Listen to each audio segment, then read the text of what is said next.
ईश्वर। जब भी हम ईश्वर को स्मरण करते हैं, ईश्वर से ये अवश्य मांगते हैं कि हम सदा स्वस्थ रहें, इन संकटों से, इन कठिनाइयों से हम सदा दूर रहें। किंतु ये बहुत बड़ी भूल है। अब आप सोच रहे होंगे कि मैं क्या बातें कर रहा हूं। बोला, ईश्वर से संकटों से दूर रहने की कामना करना ये भूल कैसे हुई? क्योंकि ये संकट, ये कठिनाई जिनसे हम दूर भागते हैं, जो संकट कुछ ही समय के लिए आता है और फिर जाने के पश्चात आपको अपने सगों, आपके हितैषी, आपके मित्रों की परख करवा देता है, आपकी सोई हुई समझ जगाता है, आपको और भी बलवान बना देता है। ये संकट जिससे हम दूर भाग रहे थे, यदि हम इन संकटों का सामना करना सीख जाए, इस अनुभव से सीखना, आत्मसात करना, ये जीवन और भी अधिक आनंदमयी हो जाएगा। तो अब से जब भी ईश्वर को स्मरण करें, संकटों से दूर रहना नहीं, संकटों का सामना करने की शक्ति मांगे, स्वप्न देखें और निडरता से उसकी ओर बढ़े। ये स्वप्न अवश्य सच हो। जब से जीव अस्तित्व में आए, तब से एक और शब्द अस्तित्व में आया, संघर्ष। जन्म लेते ही व्यक्ति को जीवन जीने के लिए संघर्ष करना पड़ता। कभी अपने लक्ष्य को प्राप्त करने के लिए संघर्ष करता, तो कभी जो प्राप्त किया है उसे बचाने के लिए संघर्ष करता। किंतु सबका एक उल्हाना होता है कि संघर्ष करते समय कष्ट बहुत होता। अब योद्धा है तो प्रहार तो सहने पड़ेंगे।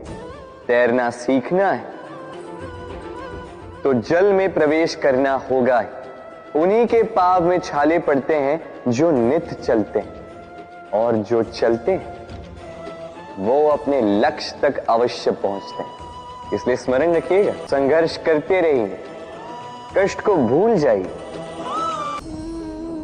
मेरे सामने है गैया का दिया गया दूध, जो 2 दिन तक टिकता है। यदि इस दूध को गर्म करके जमाया जाए तो बनता है दही, जो 3-4 दिन तक टिकता है। यदि इस दही को मथोगे तो बनता है माखन, जो सप्ताह तक चलता है। और यदि इस माखन को ताप दिया जाए तो बनता है घी, जो वर्षों तक खराब नहीं होता। अर्थ समझे? ताप और मंथन। जितना परीक्षाओं की कसौटी पर खरे उतरोगे, जितना कठिनाइयों का ताप सहोगे, जितना मंथन की चुनौतियां सहोगे, उतना ही यश, बल और सामर्थ्य बढ़ेगा। तो कर्म करो, कठिनाइयों का सामना करो और मंथन से मन को शुद्ध रखो। ये सागर इतना विशाल है, कभी शांत तो कभी उत्ताल, किंतु इस सागर को इतना महान किसने बनाया? जल। अब इस जल की यात्रा देखिए कितनी कठिन है। ये जल सागर में होता है, सूर्य उसे इतना तपाता है कि ये जल अपना अस्तित्व खोता है, वाष्प बन के हवा में उड़ जाता है, फिर आकाश में जाता है, फिर अपना अस्तित्व खोता है, मेघ बन जाता है।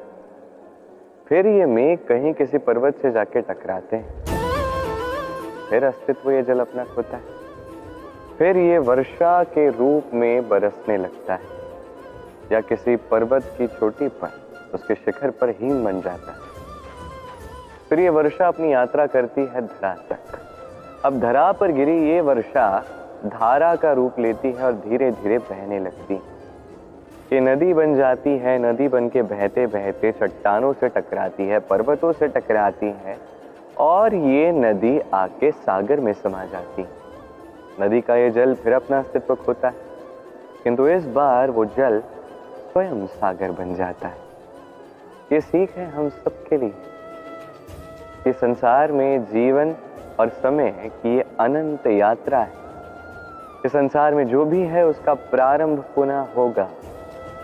इसीलिए मृत्यु की या अंत की चिंता त्याग दीजिए और आपको जो प्रारंभ मिला है उसका आनंद उठाएं।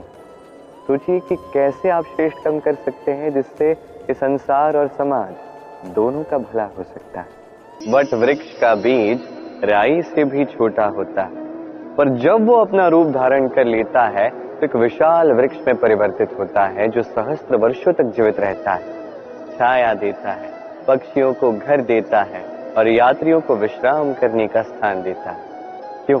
क्योंकि वो छोटा सा बीज वो भूमि के भीतर जाकर अपना खोल तोड़ता, अंधकार में रहता, जितनी भी धूप क्यों ना आए, कितनी भी वर्षा क्यों ना आए, सब सहता।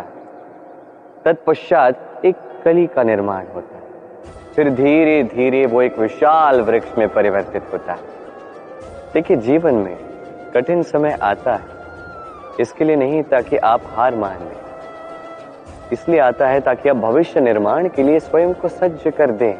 यदि कठिन समय में आप भी उस बीज की भांति डटे रहेंगे तो आप भी एक दिन उस विशाल वृक्ष की भांति अपना अस्तित्व बनाएंगे जो सहस्त्र वर्षों तक पहचाना जाएगा।